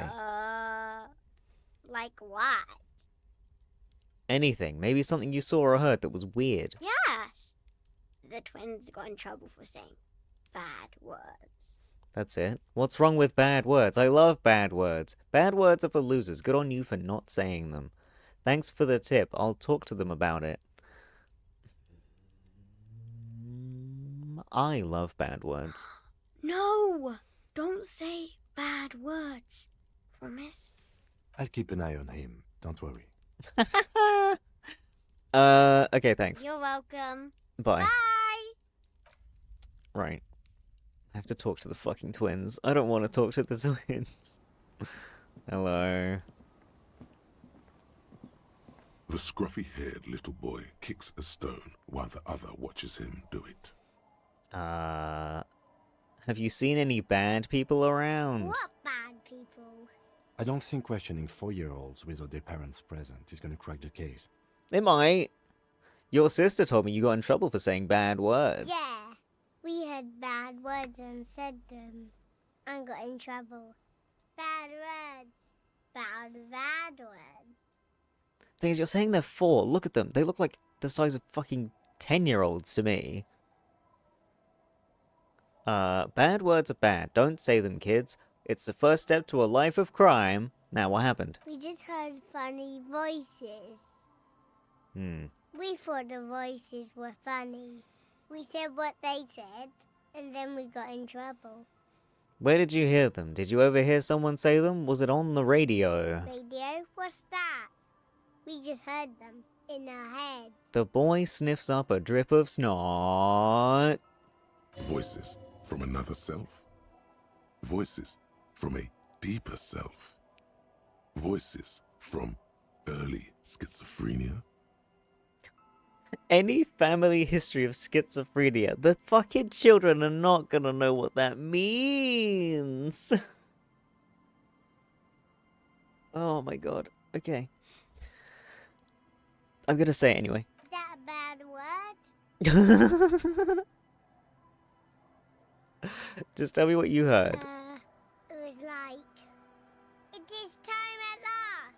My nasty speed reeks. Our brother man is about to grow up. What? DJ Flatios, Big Boy Davio single is here. Buckle up, cause this is the fastest trash that you're ever gonna hear. Turn up the volume. Blow those speakers out. Now here's... No. Don't say bad words, stupid. Why? What a splendid rendition these two rapscallions have offered us here today. Faultless memorization. Perchance they'll enjoy greatness as a double act in the performing arts. A word when you're done. What? The boy draws a jagged rock across the ground. It leaves a white scratch. What? Detective, about what the twins had to say. I believe they heard something. And given the poverty of this part of town, I don't know how they could have heard the radio. It's probably the music fuckers in the tent, right? I don't know how they heard it, but I know the station they imitated. So they must have heard it somehow. Oh. What channel was it? Speed Freaks FM. Speed Freaks FM, huh? Yeah, local station, known for its kinetic music and aggressive style. Sounds like a good time. Sounds a bit rough for me. I like tenderness in my radio, I think. Sounds like a station for idiots. No, good time. Yeah, anyway. Weird as it is, the situation is not connected to the murder. Aww. This isn't our business. But this is related, Kim. The wind told me so. The lieutenant says nothing. An ocean breeze blows in strong. He raises his jacket collar against it. Besides, maybe it was just a radio they overheard. They might not be old enough to know the difference. How would they have heard the voices? Even if it was a radio, where was it coming from? Didn't Ruby have advanced radio know-how? Maybe it has something to do with the mass call-in radio game. Ruby. The lieutenant shrugs. Let's at least rule out radios before continuing. Maybe the twins didn't know it was a radio they were hearing. The washerwoman seems to know everything that happens here. Let's ask if she heard anything before moving on. Okay. After you. Hello. Did you hear about speed radio? Our tenant, the policeman.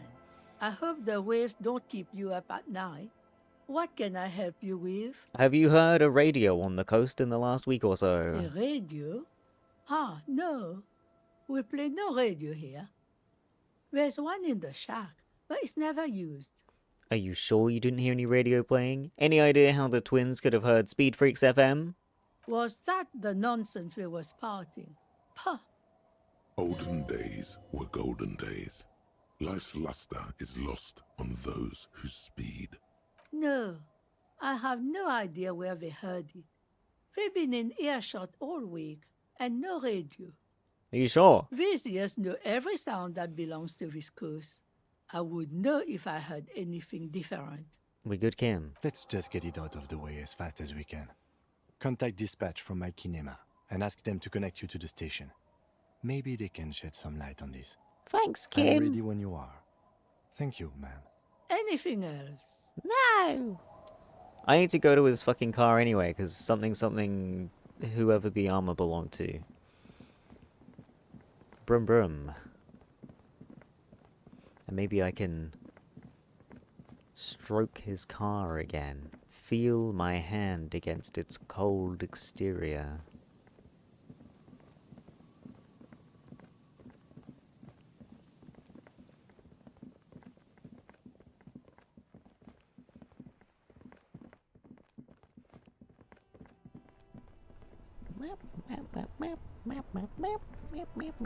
Hello, car.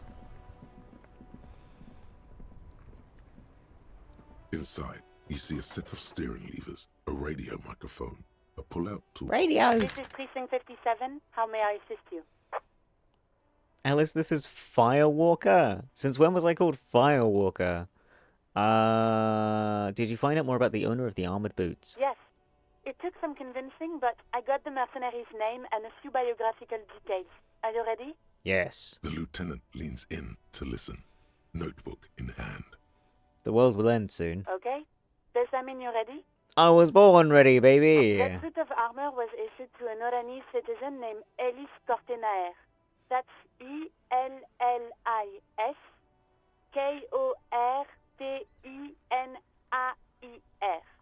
Exact date of birth unknown.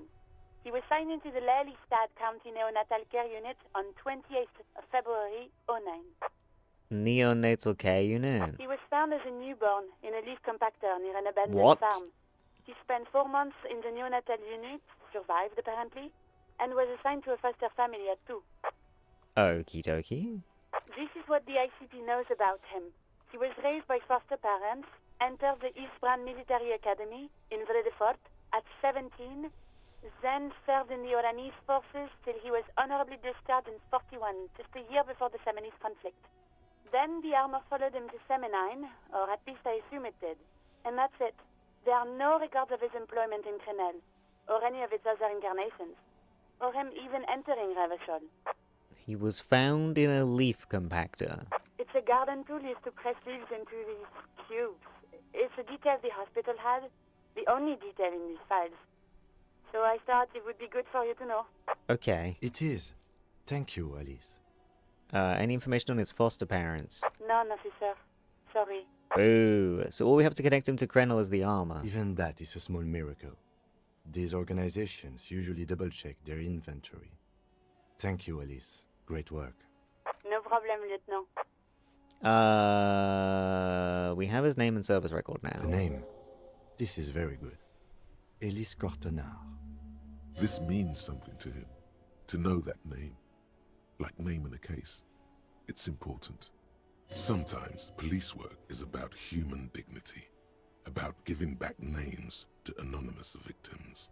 I'm glad the inquiry was helpful to your investigation, officer. Did you have any other questions?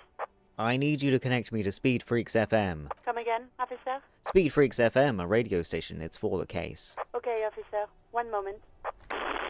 I have DJ Mesh on the line. I'll connect you DJ Mesh?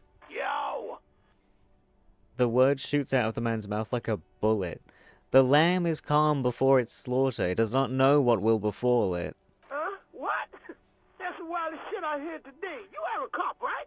Yes, and I have a question. You ain't the only one. Anyway, I got a few minutes before I gotta go back on air. What can DJ Mesh tell the RCM? I'm just calling to confirm. Did you debut a new track from DJ Flacio a couple days ago? An asshole is a mouth for shit. And I'm puking. What? Okay, but what is the song called? Are you insulting an officer of the law, punk? What? An asshole is a mouth for shit. Parentheses, and I'm puking. Close parentheses. An asshole is a mouth for shit and I'm puking? An asshole is a mouth for shit, and I'm puking. Okay, but what is the song called? Yeah, that is the song. An asshole is a mouth for shit, and I'm puking. Do people like it? Is that legal to play? Let's move on. We talked to some kids and they said they heard it in their heads. Okay, hang on. Do people like it? They're loving it, man. The requests keep coming in for more. I really think it's the future of music, I do. Fucking, like, stinkcore or something. Shit's so nasty. Those stink waves come up like sound waves, you know what I mean? Yeah, bro. This is preposterous. Neither sound nor scent work anything as he's describing. Sure, man. What does he even mean?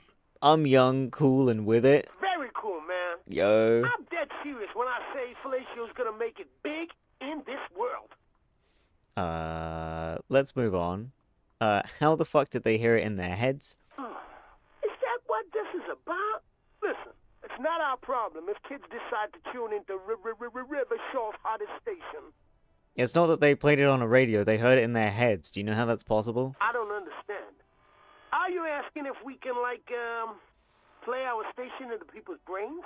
Sure, forced radio, can't tune out, you'll make a killing on ads. Yeah, like a new way to equalize people, getting them all on the same station, a great tool for communism. Exactly like that, because I think you're an enemy of traditional values, forcing your filth on the innocent. Yeah, like that, maybe it was part of your civic duty, you were just testing it out for the government. I think it's a great tool for communism. Right on, brother. We got to make sure everybody tunes into this sonic revolution. ストレッチ Oh, another stretchy, is it? Here's my very special day one drink. And a sippy and a pain, oh god.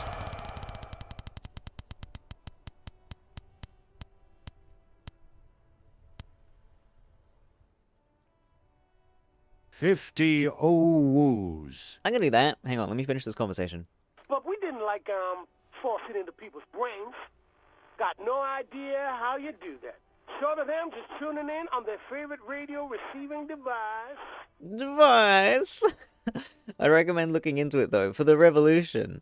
Revolution Brain Broadcast. Got it, yeah. We'll look into that. Was there anything else you wanted to ask? No. Nah, man. Thank you. This has been an absolute pleasure. Okay. Later, cop man. Bye The bye. party has terminated the call. Is there anything else I can do for you, officer? Press the button labeled saved and turn on Speed Freaks FM. It requires no adjustment. The radio is already set to Speed Freaks FM. Kim. Spoke to the wildest cop and rapper show. Oh. Didn't even get his name. But whoever that mystery cop was, we salute him. Right away, the lieutenant reaches into the cabin and turns off the radio. He's not looking at you as he says, Someone must have been messing with the radio, or maybe picked up a random frequency. You wanted a prime line, right? He's still avoiding your gaze, and his ears glow red.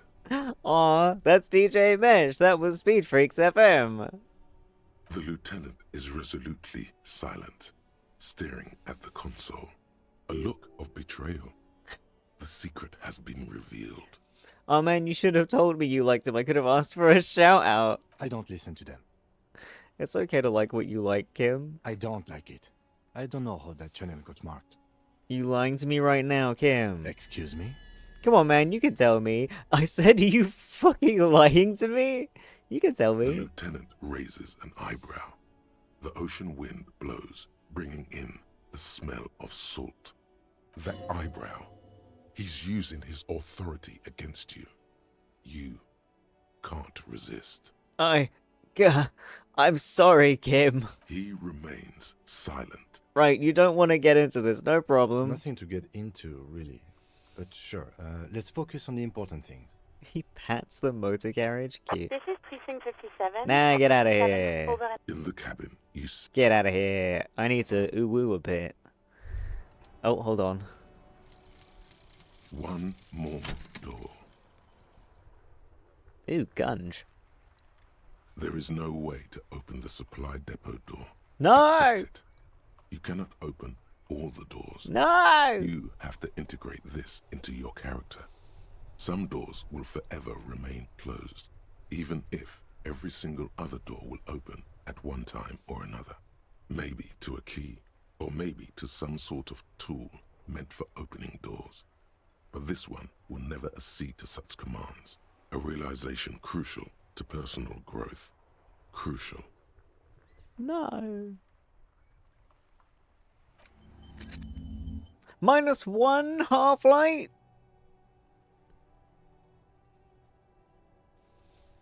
How dare you? Get in the bin immediately. What can I put in there instead?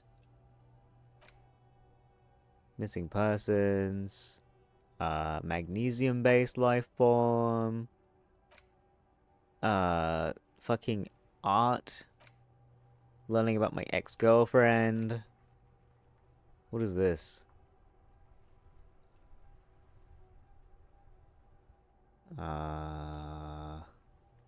Learning more about me, I guess? That's also ex-girlfriend shit. That's some money bullfuckery. Some kind of superstar.